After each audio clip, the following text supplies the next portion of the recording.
Welcome to our channel. आज इथे मी तुम्हाला मस्त असं आवळ्याचं लोणचं बनवून दाखवणार आहे। तर इथे बघा मी जवळजवळ 1 किलो एवढे आवळे घेतलेले आहेत। त्यासाठी मी इथे हिरव्या मिरच्या घेतल्यात, मीठ, लवंग आणि मिरे घेतलेले आहेत। त्यानंतर इथे मी 2 लसणाच्या गड्ड्या व्यवस्थित सोलून घेतलेल्या आहेत। त्यानंतर इथे मी घरगुती हळद, तिखट आणि थोडीशी बडीशोप घेतलेली आहे।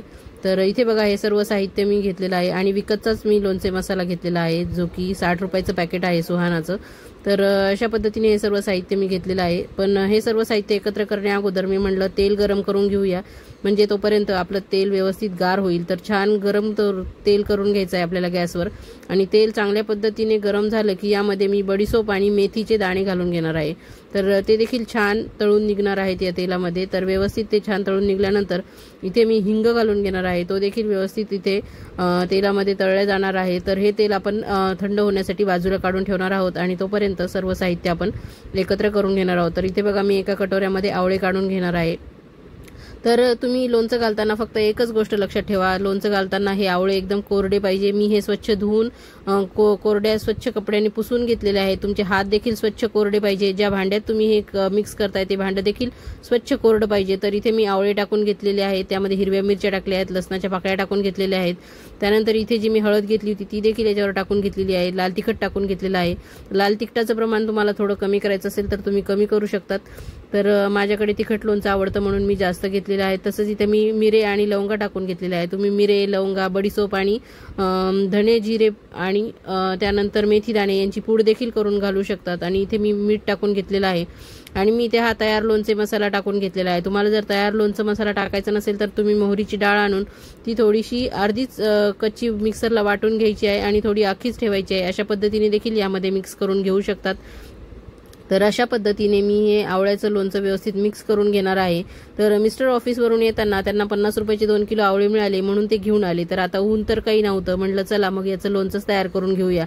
तर थोडीशी आवळा मी व्यवस्थित स्वच्छ करून त्याची आवळा सुपारी करायला फॅन खाली वाळत ठेवली आहे, पण कॅन्डी देखील होऊ शकणार नव्हती कारण ऊनच नाहीये। तर त्यामुळे मी इथे आवळ्याचं लोणचं व्यवस्थित तयार करून घेत आहे आणि हे आमच्याकडे मी पहिल्यांदाच घालते आणि यावेळेस आंब्याचं लोणचं देखील घातलेलं नव्हतं। म्हटलं चला आवळे आलेच आहे अनिशा, तर आपण आवळ्याचं लोणचं तयार करूया। तर इथे मी धने जिरे पूड घालून घेतलेली आहे 2 चमचे आणि एक अख्खं लिंबू मी यामध्ये पिळून घेणार आहे।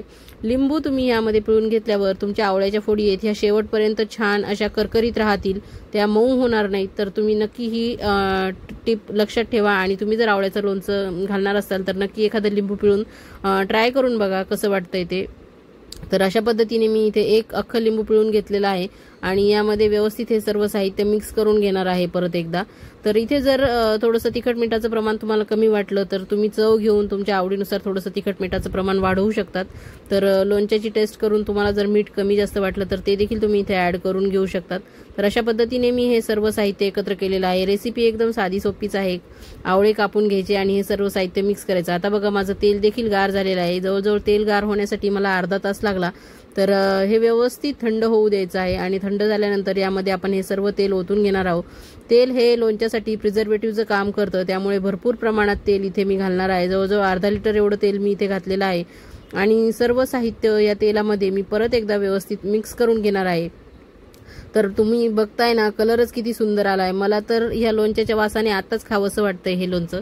तर बघा हे इतकं सुंदर तयार झालेलं आहे। तर तुम्ही देखील एकदा माझ्या पद्धतीने ट्राय करून बघा, किंवा तुम्ही कोणत्या वेगळ्या पद्धतीने आवळ्याचं लोणचं तयार करत असाल तर ते देखील मला कमेंटमध्ये सांगा।